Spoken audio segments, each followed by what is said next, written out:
This podcast was produced by OAR FM Dunedin with support from New Zealand On the Air.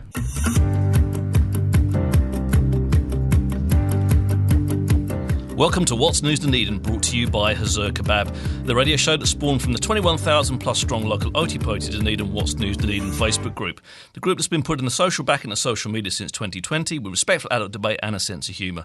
I'm your host Richard Knights. On today's show we talk to our wonderful guest Damian Newell from the Breeze FM, who'll be telling us a bit more about themselves, what they do, and helping us look back across the posts that have generated the most interactions over the past 7 days on the What's News Dunedin Facebook group.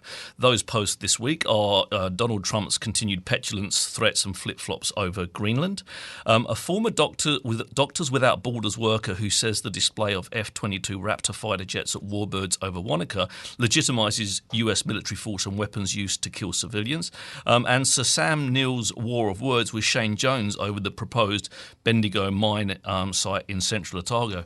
Welcome, Damian.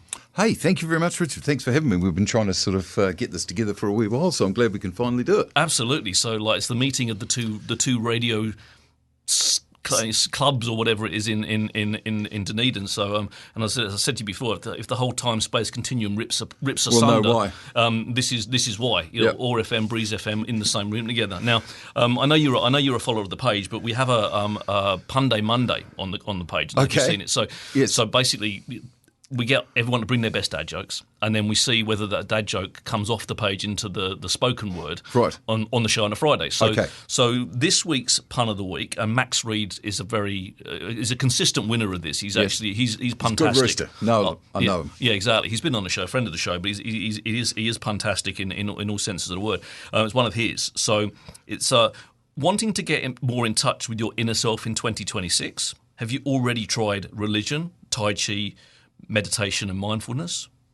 Try one-ply toilet paper instead. Whoa. Oh, come on, I've just had my lunch. Yep, that'll do it. Absolutely. So now, as all part of the show, everyone that comes on the show gets asked my 3 pop questions. Which is basically the questions that tells all the listeners everything they need to know about Damian Newell, literally in 3 simple questions. Okay. Right? So the first question, and probably the most important question of the entire show, right? Cream teas. When you have a scone and you have jam, you have cream. Yeah. What goes on first, the jam or the cream? I'm the jam. It's a good answer, mate. Is it a solid answer? It's a solid answer. Because obviously you're speaking from the homeland, so I'd like to get that right. Yes. I don't want to get off on the wrong foot. Well, the trouble with the homelands is that they do it 2 different ways. Right? So if you go to Cornwall, and you have a Cornish tea, Cornish cream tea, then they do it the way that I believe is right, which is basically the scone, the jam, and then the cream on top. Because in my mind, science supports the fact you can't spread jam on cream.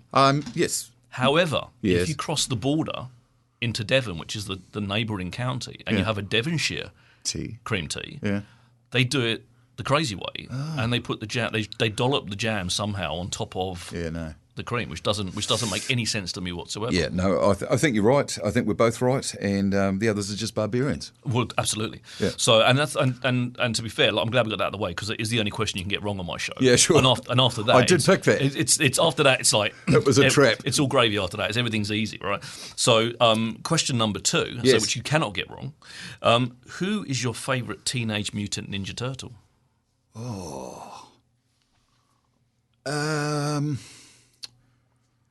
See, I liked the Grandmaster dude. Splinter, Master Splinter. I love Splinter. See, you can choose Splinter as well. Can I? Whilst he's not a turtle, no, he's certainly part of the he was makeup. So wise. Exactly, even for a rat. Now I'm mousophobic, right? So mice and rats are my absolute. I will scream if I see the tiniest of mice. Right? Yeah, right. It's happened before when I've sent a picture to my wife from the kitchen while I'm on the bench with the kids. Well, the kids were on the bench with me. Yeah, right. And obviously, safety first. Safety first. And I've pulled all the cupboards. I've emptied all the cupboards out with a broom. Yep. And there's a mouse in the cupboard across the way from the bench. And we're sending photos going, send help. No, because she's help. In that situation, you just set the house on fire and walk away. Because potentially that's where it goes. Now, spiders doesn't bother me. No, right. Alligators, no problem. I'd wrestle an alligator before I deal with a mouse. Yeah, right. But it's just my thing. But you can choose Master Splinter. That's an absolutely. Yeah, no, I'd go with Splinter just because he kept all the boys in line. But I love Teenage Mutant Ninja Turtles. Do you remember the bit where they changed the name? No. Oh, see, it happened because I love the Teenage Mutant Ninja Turtles as well. I'm obviously not a true fan. I'm not either. If I get questions wrong on this or I say something wrong, my wife texts me immediately. I'll get a buzz in my pocket saying you've got that wrong. Right. If she's listening to the show, of course. Sometimes, obviously. Yeah. Other times she's doing important stuff. But they changed it from Teenage Mutant Ninja Turtles to Teenage Mutant Hero Turtles. Because they didn't like the connotation, the whole ninja connotation. But of course, the cartoon hadn't changed. They didn't mind the mutants. No, exactly. But it was the ninjas. But the fighting hadn't changed. Yeah, right. So they eventually got to the point when no one's really paying much, so they changed it back to Ninja Turtles. Yeah, right. So, but yeah, that's sort of happened sort of mid sort of like a good few years in, but sort of midstream of the Turtles. So yeah, no, big fan. Great theme tune. Oh, you know, if it starts, you've got to sing along. Yeah, Heroes and a Half Shell. Love it. Turtle power, mate. Love it. So, third and final question, and Yes, this one is a thinker. Okay. Would you rather have everyone be able to read your mind, or everyone you know have access to your internet search history? Oh, hell. My search history is probably not as exciting as I tend to go on little rabbit holes. Yeah. And that's why I find TikTok, I like to call it micro-learning because some people sort of cast aspersions on TikTok. But yeah, so I go way down. I mean, one of my biggest things, and it has been for about the last 3 or 4 years, is the Curse of Oak Island. Have you heard of that? Yes. Yeah. There was a thing on Netflix, wasn't there? Yeah. I've watched it. Yeah. I've only watched the first series with There's 13 with my wife. There's 13 series, and each of them are about 20 long. So I've scratched the surface. Yeah. Barely. So I'm kind of a nerd in that capacity. So my internet history wouldn't be that exciting. Would I like them to read my mind?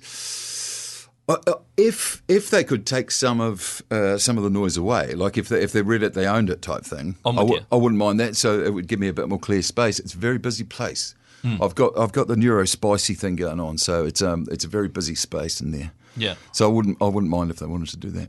I think I'm with you. I think my search history is pretty bland. Like genuinely, it's like recipes and fact checking people on the What's News face page. Well, quite often I'm kind of checking like someone make a claim and I'm kind of going, really? And before I kind of sort of jump in and sort of moderate, I kind of go, I better go and check that. You're good at that. It doesn't seem right to me, but I'm going to check it first. And people don't realise that I do that. No, but see, the thing is, I have, as you probably know, following my page, I have a good dollop of American history and American politics in there as well, and that bores most people to tears.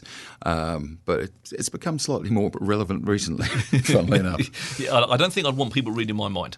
No, because sometimes not only is it busy, but like sometimes thoughts come in that I just like I haven't kind of got hold of them before they've kind of be formed, and I'm kind of thinking like if someone just before I've rationalised it back to myself, I think people would probably look at it and go, that's a bit out there. Yeah, no, it would be a different world we live in. Well, absolutely. And the other side of it is if they were reading my mind while I was sleeping, then some of my dreams are so out there, like genuinely like vivid. I have night terrors as well. Oh, do you? Yeah, like absolutely wake up. Mostly about mice or no? Anything? I actually have had one about a giant rat. Oh, actually, okay. but it's not normally. It's normally about not being able to save someone. Oh.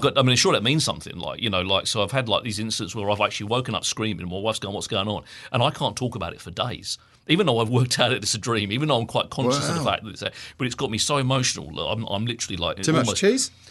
No, I don't eat a lot of cheese. Not before bed either. Yeah, right. To be fair, but I just got this vivid imagination. So if someone was in there while that was going on, I'd worry for them. So I think I would take the internet search history any day of the week. No, fair enough. I do worry about that because obviously sleep's important to you. Yeah, well, exactly. And if it's not your safe place, I think you're starting the day on the back foot every day. Well, it's not. It's not regular. I'm pleased to say. So it's not like I go to sleep every night, wake up screaming. It's like every now and then I get these but they're so vivid. Like they're like crazy. And there's vivid. nothing you can do about it. Not a few more G&Ts? I don't actually drink that much anymore, mate. I've done all my drinking years. Yeah, I got it out of my system too. Back into my 20s and 30s, and I was a heavy big drinker in those times. And sort of like ever since I've had kids, it's kind of same. Yeah, I've stopped because I don't want to be hungover and dealing with and putting it on them. Like I don't mind dealing with them, but like if I want to be a grumpy sod on a Saturday morning because I've had too many beers and I want to take it out on my kids, that feels wrong to me. Yeah. So I kind of when my kids come along, I kind of stop doing it, and then now I'm kind of either on or off. If I can go months without having a beer. Yeah, right. So, which is I think we're growing up. Dare I say it? Because like I mean, you take that back. No, I do, and I think there's always going to be that aspect of our culture in New Zealand that does that. But I think like the next generation, all the statistics are saying they're having less sex, they're doing less drugs, and they're doing less alcohol, and I think they just know that it's bad for them. They know they're going to make a mistake. They're going to do dumb things. Chances are someone's going to be able to record them. Yeah. We had that. Exactly. We never end up on TikTok or Facebook or whatever. I think maybe we're all growing up regarding alcohol. Well, certainly my kids. I've got like 2 adult kids and one just pre-teens, or not pre-teen, pre-adult as well. Yeah. My adult kids don't drink as much as I did at the same age, No, and I'm pleased about that. And neither of them smoke either. And I Yeah. was a chimney when I was at that age. I used to smoke as well. They just know it's bad for them. Well, which is good, which is absolutely good. So How come we didn't? No, I got no idea. Like, because it wasn't like my mum and dad didn't tell me. No, exactly. My mum and dad, my dad wasn't a heavy drinker. My dad smoked. I never saw him smoke, but he did smoke. Yeah. Why wouldn't they? They were telling us that it's bad for you, but we still did it. Yeah. So at least our kids are paying more attention than what we did to ours. Let's talk about the three topics of the week. Now, the first topic is Donald Trump, and I hate talking about him. Like, genuinely, I hate talking about him because I almost feel like I'm giving him power or presence. But his continued petulance and threats with regards to Greenland, and it seems like the strangest. Having following this story for a while now, it seems like one of the strangest things in the world to me, because it doesn't actually make any sense. Because like, if he wants access to Greenland for military bases and stuff, he's already got it.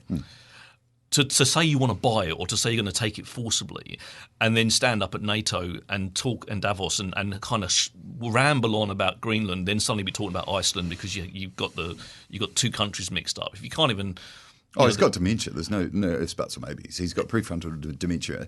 The kids, don't try and work it out. Don't try and give it too much air, because the thing is, 2 words, it's the Epstein files.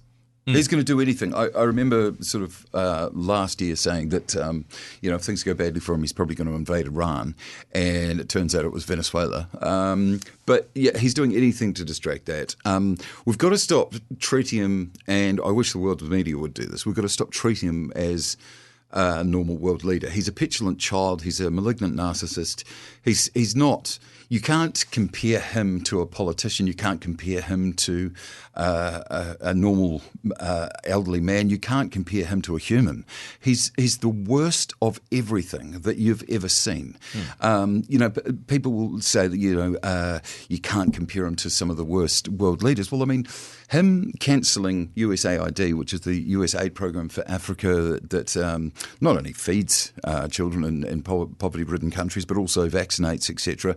I mean, that's killed hundreds of thousands of people. On Helen Clark's page, they estimate up to 1 million people have died from that alone. So take into account also his ridiculous response to COVID and how many million people died there. There was 6 or 7 million died in America. That could have been half at least if he'd done the right thing and suggested people wear masks. And so it's like he's the worst thing to happen to the world in a hell of a long time. And the whole he just rambles. I don't know if you heard the speech in Davos. It's like, well, I was talking to Steve Walker about it this morning actually, and he said you should listen to the whole thing. And I'm like, I'd need a new TV at the end of it, because I'd probably end up throwing something like physically at the screen, because it would just be. But he said it's even the sound bites don't even kind of give the context of the whole thing. The thing is, there's no through line. There's no, as you said, he confused Iceland and Greenland, and let's face it, it's easy to make those mistakes. But it's like you put that in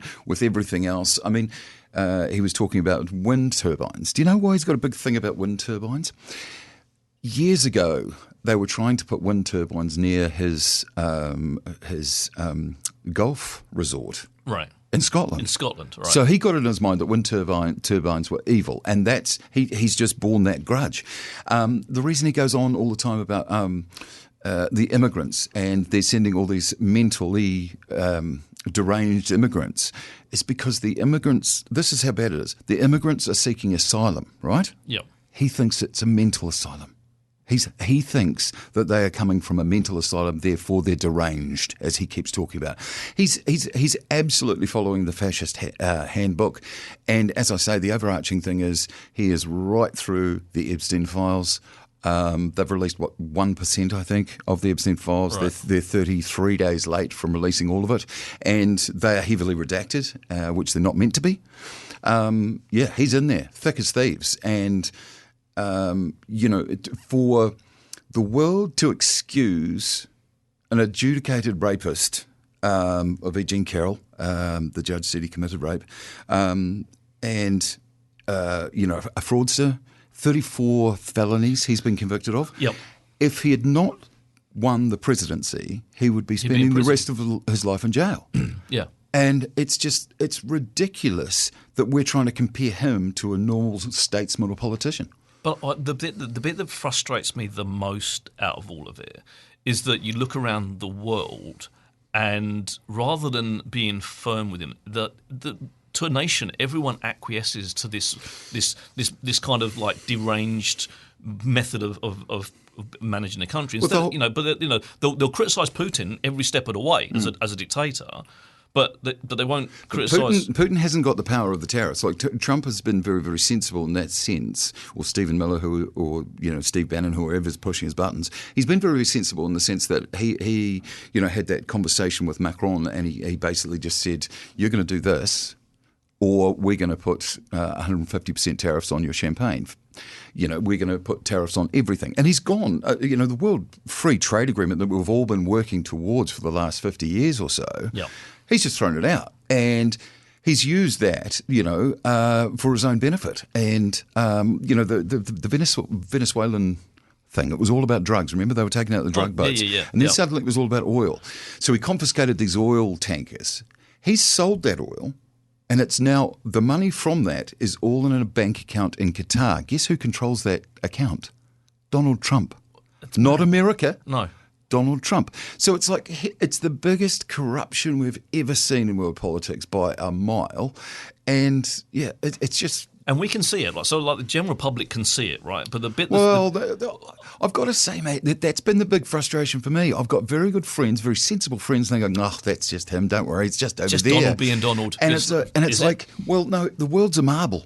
We are all part of it. And the reason, those European countries have acquiesced to him, and Steve Jobs has acquiesced to him, and Elon Musk initially, and Zuckerberg, all of them know that he's very transactional. You give him a nice shiny Rolex watch or a lump of gold or whatever, he will give you favourable treatment. Yeah. Now, if you've got shareholders, or if you've got, say if you're look at the Canadian situation, for example. The Conservatives were going to waltz in Canada in the last election, and as soon as the Conservatives sort of heard that Trump was talking about invading Canada and making Canada the 51st state or whatever, Carney just absolutely the Liberals got in, and it's like so he's purely transactional, and he does change the world. He's changing the world on a daily basis. He's changing it for all of us. He's making it more dangerous. There's been a resurgence in measles. I mean, look at John F. Kennedy Jr. Robert, sorry. Yeah. I mean, again, absolute nuts. Sort of like this. It is, but I'm struggling to understand how people let nuts happen like that. I don't think you can analyse it, because I think you just lose the plot entirely. Those inner thoughts would just like explode your brain. Yeah, well, I mean, it depends how long we've got, but I think you've got to look closer to home. People keep voting against world interest or the betterment of your country for personal gains. It's very much a me rather than a we. We've seen it in this country so long, so many times. I mean, everyone keeps voting against climate change. Look what's happening up north right now for the third, fifth, seventh time. In the last 100 years, they're having another 100-year flood that they think is worse than Cyclone Bowler. And yet, someone will dangle a tax cut. Boomfa, they get the votes. Yeah. I don't understand, for example, why most of the rural community, for example, tend to vote right, tend to vote blue, because at the end of the day, they are so reliant on the climate. On the climate, yeah, absolutely. You've got no climate, you've got no food. And, we see, no farmers, no food. Well, no climate, no farmers. No farmers, absolutely. So I think we tend to vote in our very own short-sighted personal interest and don't see the bigger picture. And that's the bit I don't understand. No, fair enough. Let's move on to the. There's a massive post yesterday on the What's News Dunedin Facebook group about the article about the Wanaka warbirds over Wanaka and having the F-22 Raptor as which is a, to put in context, is a current weapon of mass destruction, right? That is being used to kill people and civilians around the world right now, as it's happening. And there was someone, a doctor from Doctor Without Borders, had seen, been in a hospital that had been literally blitzed by one of these planes, saying it's inappropriate given the geopolitical situation in the world for this to be. And I'm of that same opinion, right? There's a big difference between watching a Spitfire fly over as an historic, or a Japanese plane that with the wings flipped up and stuff, as opposed to watching something that's actually current right now. But it generated a lot. Some people just going, it's just a plane. And I'm kind of sitting there going, you're overthinking it. And I made the point to someone. I said, maybe you're underthinking it. Maybe the problem is like trying to disassociate just because you like planes, just because you like something, to take it and kind of go, well, if I can remove it, any context from around it, I can still look at the plane and I can say, ooh, it's a lovely plane. But I don't think you can. I think the trouble with people is we're underthinking things. It's called cognitive dissonance, isn't it? I like this, so I've got to have it, and to billio with what happens. And it's just far enough away. I mean, you look at, most of us have a Spotify account, or most of us bank with, one of the big banks. Most of us have our KiwiSaver. They're all investing in munitions. Yeah. All of them. Unless you're sort of banking locally with SBS or whatever, all the big ones, because there's so much money to be made in war. And it's how far you want to scratch the surface. For example, I mean, I love being able to have Spotify. I love to be able to have all my songs right there, da-da-da-da, when I'm not listening to the breeze or. But it's how far do you go? Do you just say, hang on a minute, this doesn't fit my ethics, I'm out. And I mean, you can't, obviously it's difficult to change your mortgage overnight. It's difficult, not quite so difficult to change your Spotify or whatever. But I saw your post on that, and I had a moment too. I went, and it's like two things. Firstly, I came, the name, the key is in the name. Yeah. Warbirds over Wanaka, and it's a huge coup to get this. But it's like the other thing is we've got to start looking, I think, at the Americans as an aggressor. You mentioned, the Spitfire taking on the Nazis. Hang on a minute. How many people have to die in Gaza? How many people have to die in Yemen? How many people have to die in Venezuela at the hands of the US before we start looking at them as an aggressor? And I do think it's absolutely tone deaf. You can have your fun, but another post I saw, I think it was on yours, was someone says men are so fascinated with ego extensions they lose all sight of reality. And I think there's something to that. It's just a plane, sure. Wow, it goes fast, makes big noise. Wow, what are we, 12? Yeah. That thing goes around and kills people, families, bombs people. And it's doing it right now. It's doing it right now. I can understand the historic part of it, but so maybe in 30 years' time, when that plane's not actively killing people in the real world right now, then you could look at that and go, actually, it's nice. It's got I could look at it as a piece of history, and also at the same time talk about the fact that it has killed those people as part of that history. But you're glorifying it right now. It feels like. I think you're absolutely right. And as I say, it's like, all the war movies we've ever watched, has been us against the Nazis, us against the Russians or whatever. We've got to have a real good look at ourselves. All those agreements that we've had with NATO and the UN and all those things with America, that it seems to be over. We saw the Canadian Prime Minister the other day just say, stop kidding yourselves. Yeah. They're an aggressor. I mean, if Trump, and he was never going into Greenland, but it's like if he did, he would have been shooting at Danish people. Now, Danish people per capita lost more people in Iraq and Afghanistan fighting for America than any other country in the world. I didn't know that. And it's like he's talking about Article 5, and he says, I don't know if anyone would help us. The only time Article 5 from the United Nations has ever been called into use was after 9/11. Was to help the US. Yeah, I was aware of that one. Yeah, and it's we've got to start looking at the Americans at the moment, and lest we forget that this is the second time they've voted this guy in. Look at the damage they are doing to the whole world. Yeah. It's bad enough when they're sort of doing it to themselves, and he's got his Gestapo running around, arresting people on the street and shooting mum after she's dropped her kids off at school. But I think we've got to have a look at the bigger picture here, and I think, So back to your original thing of plane. Yeah, I think we can do without that plane. Yeah, it can still be warbirds over Wanaka. If that's your thing, I did put up a post yesterday, and I mentioned the fact that America was the largest, is the world's largest aggressor, and analysts believe that to be the case as well, based on them. And someone came in along and said that's propaganda. I'm like, that's absolute fact. It's not propaganda. It's it's evidenced by. By the data. It's factual. It's factual. Yeah. Right, moving on to the last one before we get on. Sam Neill, who is going to be talking at the Wine Not Mine event next weekend, got into a war of words with Shane Jones over the Bendigo mine that's being proposed in Central Otago. Yeah.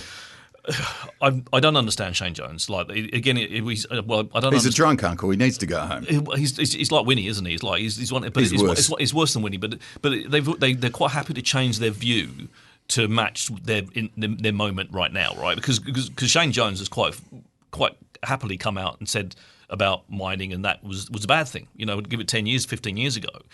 He stood up in Parliament. It's on record, Totally. And now suddenly he's the drill baby drill, he's the mine baby mine guy, and you kind of go in like, and then he's trying. But then what I'm finding is this kind of populist aggression from politicians to. Where do they get that?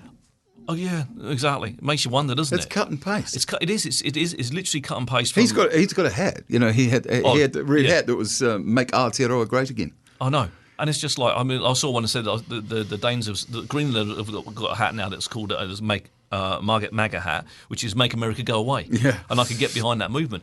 But it is very cut and paste, and it's very transparent. But again, it's just one of those things like, we go if you put that mine in place and you scour a huge chunk of countryside in order to dig that out. That money goes offshore. It's not coming to to New Zealand. We get a pittance. And they leave it behind that damage, that environmental damage that is never ever going to be fixed. No. And I just cannot get how any politician, and from any flavour, can turn around and say that is an acceptable side effect of. It's populism politics, isn't it? I mean, it's a couple of things. You answer your own question. Why do they do it? It's populist. And as you say, he changes. When he's done exactly the same thing, he banned foreign ownership of homes, and it's like suddenly that's all out the window because he needed to get back in again. Bigger issue for me is why was Luxon so weak? And basically, the tails wagged the dog this whole 3 years. I don't think I would be if Labor stuffed this up. There's something very wrong. But yeah, I mean, all the racism stuff. Shane Jones and Winston Peters. Hello, yeah, they're Māori. What are they doing? And they're sidling up alongside Seymour. And it's populist. I don't honestly believe Seymour believes half the crap he brings out. No, I'm pretty certain Shane Jones doesn't, and I know for a fact that Winston doesn't. It keeps them in a job, and it's just embarrassing, and the damage they're doing. I mean, the thing is, with regards to the mine, yeah, it's like I understand it, but you look at the mining industry in Australia, it's a massive industry, but they pay bugger all to the country. You know what I mean? Yeah. And we're even worse here. Sam Neill, I think, good on him. He stood up, and the craziest thing in the world happened. Sir Ian Taylor came out with an open letter, and I agreed with him. I saw that too, and that's so even a blind pig finds a truffle every now and then. I think this is serious. This is enough to get really antsy about. It's like the offshore drilling that they were talking about off Taira Head. We've got to say no. It's like it's not going to make our country any better. No. It's like the big wigs may make a quid on the way through, but it's like it's not. We'll be fine without it. You know what I mean? Absolutely, we'll be fine without it. Yeah. You and I are going to see no difference. The city. The city will see no difference in its lifestyle and its outcome and its growth or anything if that doesn't happen. No, because the thing is, most of the money, most of the profits go offshore. They pay a pittance in tax. Yeah.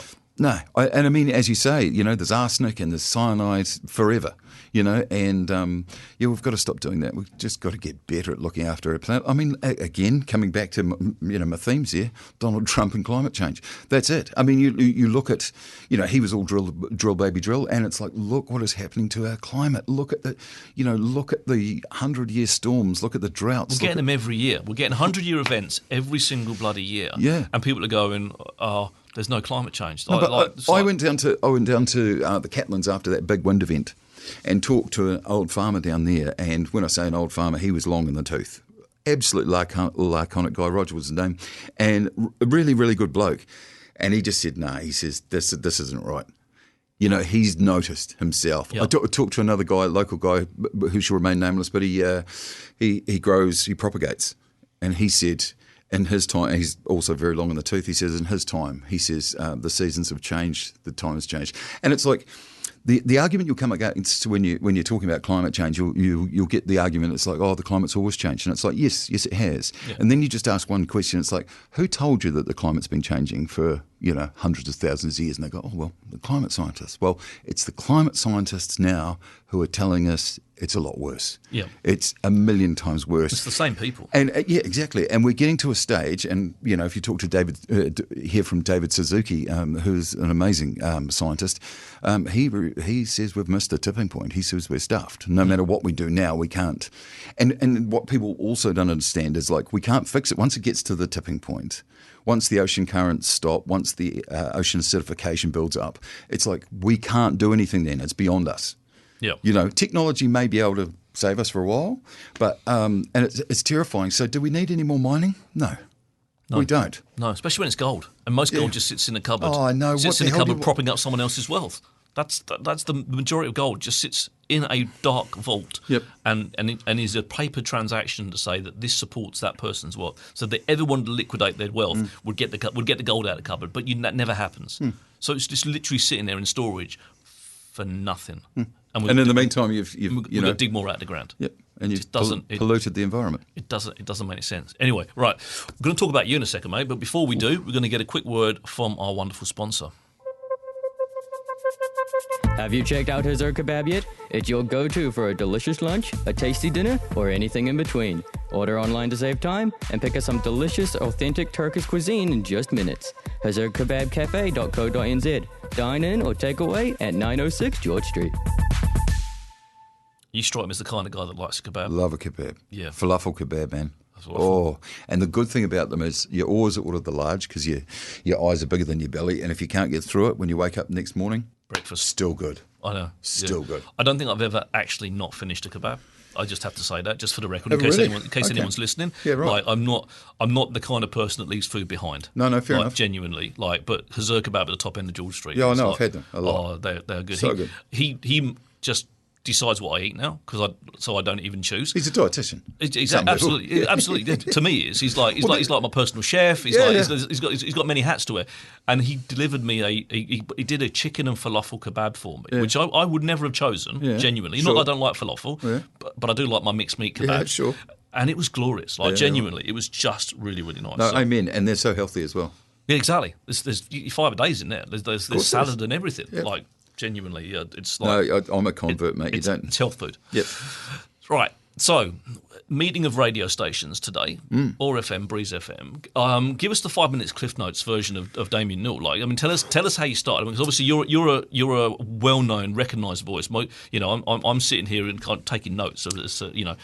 God, no. No, it's just existence through persistence, mate. To be perfectly honest with you, I was studying art in Invercargill, and my friend was working at Fovo Radio, and I heard an ad come on when I got home from a party one night, and it just said, "Would you like to join the exciting world of radio?" And I thought, maybe I would. So I went along and just got a part-time job. I worked basically full-time for a whole year at FOVO, just, cleaning out cupboards and, picking up stuff in the station wheels. But didn't get paid much, but they gave me the station jacket and I felt quite cool, As you would. And other than that, man, I absolutely love it. I did a stint in Queenstown and my liver survived.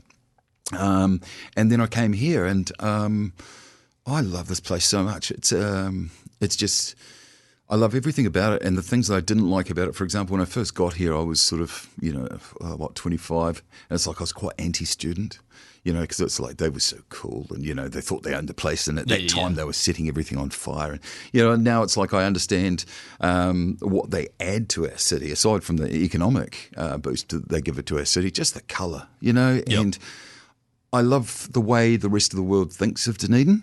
We're kind of the little underdog. I think one thing that we need to do, and we're getting better at it, is lift our chin about an inch. Because we've always tried to be the coolest kid at the party, you know what I mean? And just hope we were sort of the Cure or the Smiths, you know what I mean? Yep. And I think sometimes you just got to be a bit more of the Taylor Swift. A bit more glitz, a bit more glamour. It's like, hey, we're over here, and what we've got is an amazing product. We've got the rarest penguin in the world. We've got the only mainland colony of the albatross. We've got the Pakeke coming back. We've got one of the oldest universities, the oldest university in the country. There's just so many firsts here. We're the oldest city in the country as well. Yeah, absolutely. And the first time the national anthem was performed was about a block that way.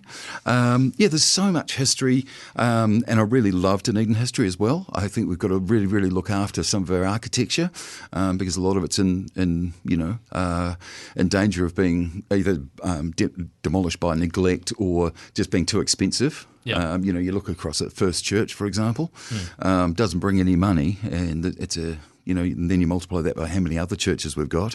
So we've got some big battles. Of course, we've got drainage and sewerage battles, that we could trace back to sort of 50 or 60 years worth of councils doing nothing. So we've got some challenges, but anyway, look, I digress. I just fell in love with this place, and I love the beach. I love the small pockets of people, and you'll know yourself when you're interviewing people on the radio, you get to meet the best and the brightest who want to make this place better, who are actually making this place better, who are doing more than their share. I think a lot of people need to sort of, start asking how they can help their city. Not, to use Kennedy's quote, it's like not what your city can do for you. It's like, what are you doing? Are you coaching any sports teams? Do you have the time, firstly? Because I know everyone's busy, and a lot of us don't have two beans to rub together at the moment. But if you can, are you making this place a better place? And I think there's a really good group of people here that are in every aspect. I think a bit more cohesion. From those that are, because we certainly hear from those that aren't. I mean, I follow your page, as you know, for God knows how many years, and since its inception, I love it. As you say, you bring back respectful debate. I can't do the other ones. No. I can't. They're just too negative all the time, and it's like, I understand how the internet works, and I get my fair share of hate online, but it's like, I understand that, but it's like, if you're actually trying to make the city better, if you're trying to make the world better, I think a few more people need to try a bit of that. Yeah, there's a lot. I get it a lot in the group, and they'll say to me, they'll say you should do it this way, and I'm like, well, if you want to do it that way, go and do it yourself, right? Like, there's nothing stopping you going and taking your ethos, taking your moral compass, and actually creating a group that matches your requirements. Don't expect my group to match your requirements, because my group is always going to match my requirements, and I've set this up for a very specific purpose. I set this up to be the anti-Dunedin News, and Dunedin News has actually got better quite in recent times. But it's like, very much it was set up to be the anti-Dunedin News, because actually I wanted somewhere where we could, to coin your phrase, you've used it before, have a ding dong with dignity, right? It's like, and that's what's happened. But then you get people going that they want something different, but they're not willing to do the extra, take the extra step and do that themselves. They expect to be spoon-fed that by somebody else to meet their requirements, which doesn't make any sense to me. So you're right. I mean, we need more people doing sort of, putting steering the whack in the same direction, because we've got something that's absolutely. I love this place. I've come here 15 years, right? So I'm from the other side of the world. I know what big city living looks like. I know what small village living looks like. I've got everything that I love in Dunedin, and I wouldn't be anywhere else in the entire world, and I've been other places, right? Which is something that other people actually haven't been. But we certainly need to be, we could. I mean, I like to think I'm doing my bit to make Dunedin a better place, right? Yeah. And I'm meeting, like you said, I meet on the interviews that I do. I meet people who are doing more than me by a country mile, which is fantastic. So, question for you: when was your first radio show? When was the first time you went live on air? Because I've been doing this for 2 years now. Right, 1990. I mentioned that my friend Nick Butcher, bless his heart, he's about to get married, and he's asked me to be his best man, and I've known him since we started school together on the first day. That could get messy. It's going to be devastating for him. I've asked him to reconsider. Yeah. But anyway, so he was doing the shift at nights, which was 6 till midnight. And I was starting at midnight and working through until 6. And he said, don't worry, I'll stay with you, to give you the ropes or whatever. Well, 12:10, he was knackered after doing his shift. So he left, and I've still got my first tape of the first show I ever did, which is slightly embarrassing to listen to. I've got a more British accent than you. I was very BBC, darling. There's nothing wrong with that. No, you just don't want to put a foot wrong, But yeah, 1990, and. From there, it was just existence through persistence, reading the room as much as you possibly can, keeping your eye on the horizon, because, as you know, radio has had a number of iterations and changes. A lot more competition now with social media, so the whole industry has changed. But, my entire brief from my head office in Auckland is just remind people how lucky they are to live here. And I love I can't speak highly enough about my bosses. If they make me redundant, get me back here and I will. But they're very cool to me, and Hannah, and basically they just, remind people how lucky they are. Our job is not hard news. Our job is not debate. Our job is escape. Look how good things are over here, here and here. Yes, we know everything's bollocks everywhere else, but let's concentrate on the good stuff. And, trying to be relatable in the sense of, I've had 3 kids. You've got, what, 2, 3? 3 kids, 3 grandkids. Yeah, so it's like we've gone through it. And, I remember the expense of school uniforms. I remember... at one stage with 3 children, we had 21 events that we had to get them through the week. You encourage your kids to do all these things, and then you begrudge them every time you have to pick them up or drop them off, or it's raining and you're sitting on the sideline. But all of those things, you just share. You just share about, your life, and, some of it's wound up, and there's a lot of bollocks in there, as I'm sure you know. Like my wife says to me all the time, it's like, none of that's true. And I said, so? But it's entertaining, it's right? Entertainment. Yeah. It doesn't have to be true. Top quality bollocks or your money back. That's our slogan. No, it's just, as I say, I absolutely love my job every day. The hardest part is getting out of bed, but I get to work with my best friend. Hannah and I have been tight for years, and so how long have you and Hannah been doing the Breeze breakfast show? 3 or 4 years. She'll know. Boys aren't that great with dates. I find that confusing to me, right? And I'll tell you for why. For what? Because when I drive around the Meridian Mall car park, there is a whole load of adverts for the Breeze breakfast show, which has you both in it, but you look about 20 years younger than you do right now. And I'm not saying you've aged badly. All I'm saying is that it's clearly more than 3 or 4 years ago. But you both appear to be in the same, unless that's been doctored subsequently. It could have been. I don't know. I don't know, to be perfectly honest with you. I know that my hair's gone very grey very recently. Yeah. But do you remember when you had like shaved hair, and at the top with a little kind of soul patch? Yeah. How many years ago was that? Oh God, I don't know. The thing is too, it's because there's a picture of you like that with Hannah. Yeah, right. As you go down the Meridian Mall car park. That's what I say. I kind of drive. There's like if you drive it could down be longer. If you drive down the Meridian Mall car park, right. Like as you go in, but then you come back out the other side. It's like almost like watching you in like retrograde, because it's like getting older as different floors, different pictures of Damian Newell. No, it could be. As I say, we've got a marketing department. I have very little to do with it. They tell me to wear a nice shirt and show up, and I do. Mate, you get absolutely immune just seeing yourself, to be perfectly honest with you. And initially it's cringe. And then after a while you just don't even notice it. And it's like, I literally don't. I know that they came up with a little computer generated or AI generated me. They were, well, it was a trend. Everyone was doing it. And this AI thing popped out with grey hair. And it's like, no, I've got black hair. And it was like, oh, maybe I haven't. I've never been, to be perfectly honest with you, I've never spent much time in the mirror. I'm just all about get up and go. It's like, I don't care what I look like. I mean, my wife makes me wear a shirt when I go somewhere nice. But other than that, it's like I've never really concentrated on my image, to be honest with you, mate. That's fair enough. But anyone listening will recognise you as the voice of Dunedin, in my mind. Oh, bless you. Because it's not only are you there on the radio every morning, but you're also at the rugby. You're also, if I'm listening to something, quite often they'll be like, "Oh, that's Damian." You get sick of it, eh? So, no, it's. I guess I mean, like your existence through persistence. Logo that you said at the beginning, but it is interesting that you do. I mean, how did that come about? Like like you are the voice of the rugby. I mean, is that a tag onto the radio gig, or is that just something that you? It started off. Oh, crikey, it was way back, 97 maybe.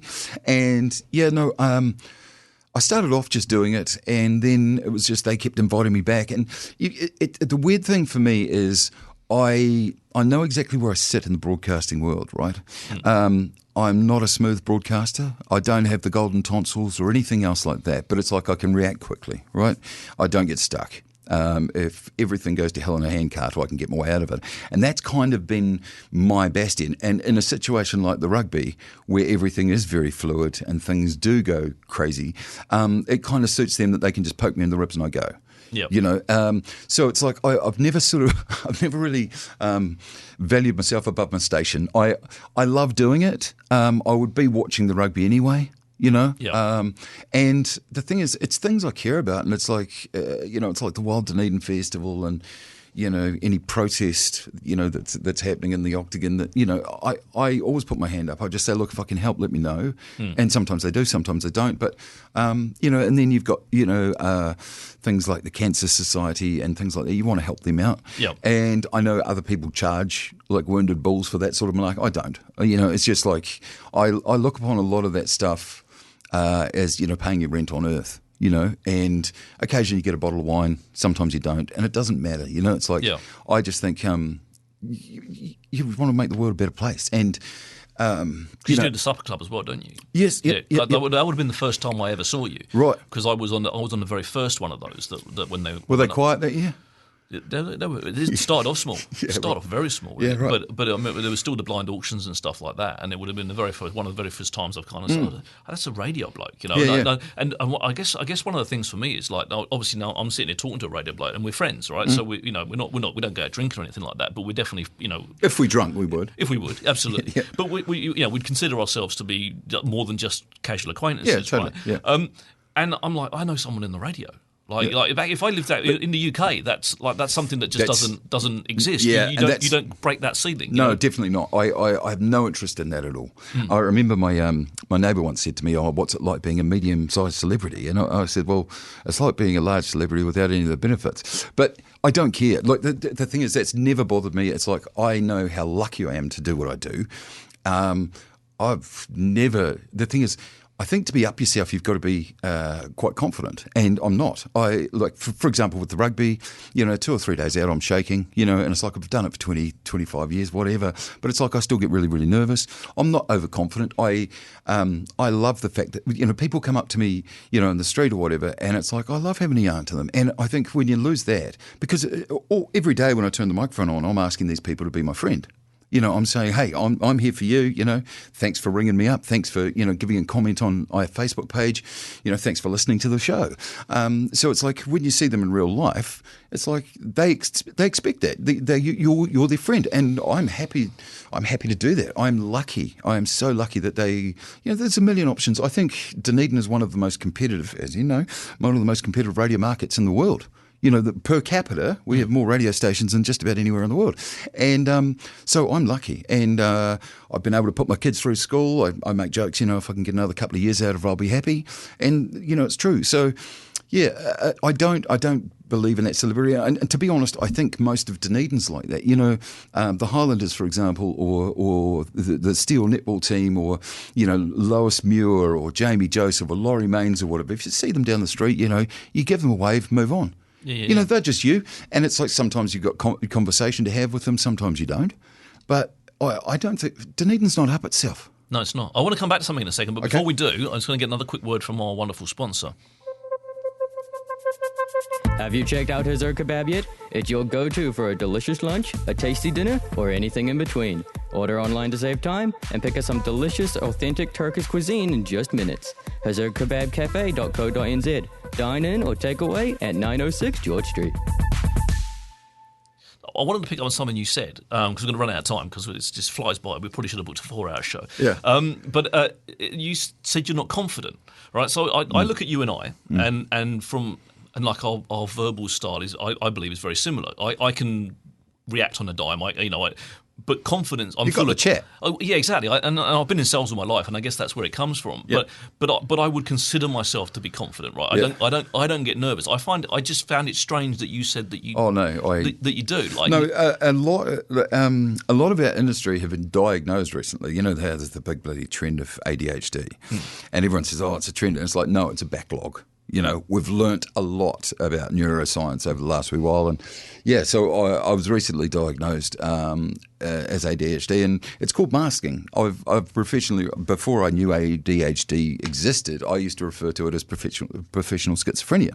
And no disrespect, but it essentially, when I get out of that lift or when I pick up the microphone and head down the tunnel, you know, you're looking out there, there's 20,000 people sometimes, not as often as there used to be, but there's 20,000 people at Forsyth Bar Stadium, and it's like, you know, if things go pear-shaped, or that you're Anzac Day, you're broadcasting on Sky TV. Yep. You know, and I like the fact that I'm nervous enough. I know somewhere, I know that it's going to go well. Yeah. You know, because history tells me I've done it that long, and it usually does. But no, I do get really, really nervous. Most of the people I know in the industry do. You're confident in what you're doing, but you also know, you know, someone says, you know, higher a monkey climbs his tree, the more you see his bum. And I do believe that, because I'm, you know, if I'm talking to, you know, 15,000 people on Monday morning on the show, if I say something wrong or offend them badly, you can go from 15,000 to zero pretty quick. Yeah. You know what I mean? Yes. And it's even worse in a live situation. You know, if you lose the stadium, or you lose the town hall, because it just turns, you know, just like that. And I have had, I think most people have, where, you know, you'll say something that, you know, doesn't quite fit, or a joke doesn't go down doesn't well, land, or whatever, yep. And it's like you've lost the room. And that's terrifying. That's absolutely terrifying. But the other thing I'll say, and anyone else who's sort of sitting at home thinking, oh, you know, I don't like public speaking or whatever, most people want you to succeed. That's what you've got to remember. When you get up there and you're nervous as all hell, and you've got a speech to do for the company or the church or your sports group or whatever, most people in that room want you to succeed. Yeah, absolutely. My mind used to go to, like, they're going to throw tomatoes at me. They hate me. They hate me. They hate me. And it's like, once you get that turn, that switch, life's a lot easier. But as I say, I still get very nervous, yeah. Before we run out of time, you did 3 years on council as well. How was that? Because that's very different to radio. I'm guessing. Yeah, no, it is. How was that? It was a very, very steep learning curve. It's a little. It was quite soul destroying in the sense that just about everything we passed in that term has been turned over. Right.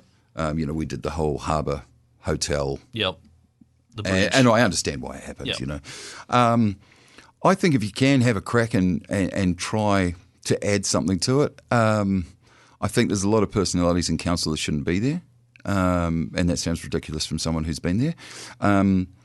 But I think if you're going for the right reason and you're just not there to add it to your CV or boost your ego, I think good on you. I think, you know, there should be term limits.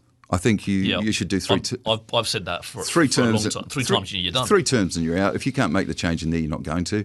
I also think, slightly unpopular opinion, but I think you should do a community board before you go to council. But again, the other thing I would say is it needs to be a full-time job. Yeah. There was 2 councillors while I was on. There was me and Conrad Steadman, and we both had full-time jobs, and it burnt us out badly. It really, really did, both of us, I think. Just because sometimes you've got a 500-page report to read, and that takes some doing, especially because it's not exactly seat of your pants reading. No. But on the whole, I think, there's a lot of good people, especially the staff. It's like, if things aren't going well in your life, on the other pages that we don't talk about, they'll blame the council. You know what I mean? And it's like a lot of people don't understand the difference between governance and day-to-day running of a council either. It's like the amount of people that ring you up and say, "Oh, my pipes, I'd love to pop round and help, but I don't have the tools." No, exactly. I left my boiler still at home. Yeah, so I don't know. I think it was a good learning experience, and as I say, some people are better suited at it than others. And that's where we're going to finish the show, mate. Thank you very much. I told you it would fly by. Yeah, it did. And you're welcome back any other time. If you just sit there while I just round it out, but great to have you here. Thank you. Pleasure.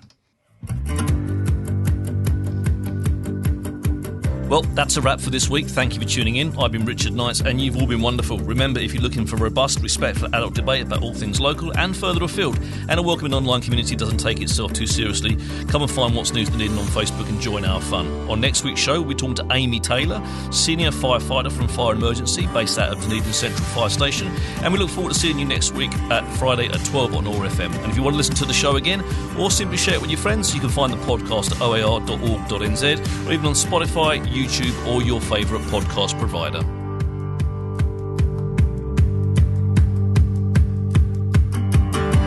This podcast was produced by OAR FM Dunedin with support from New Zealand On the Air.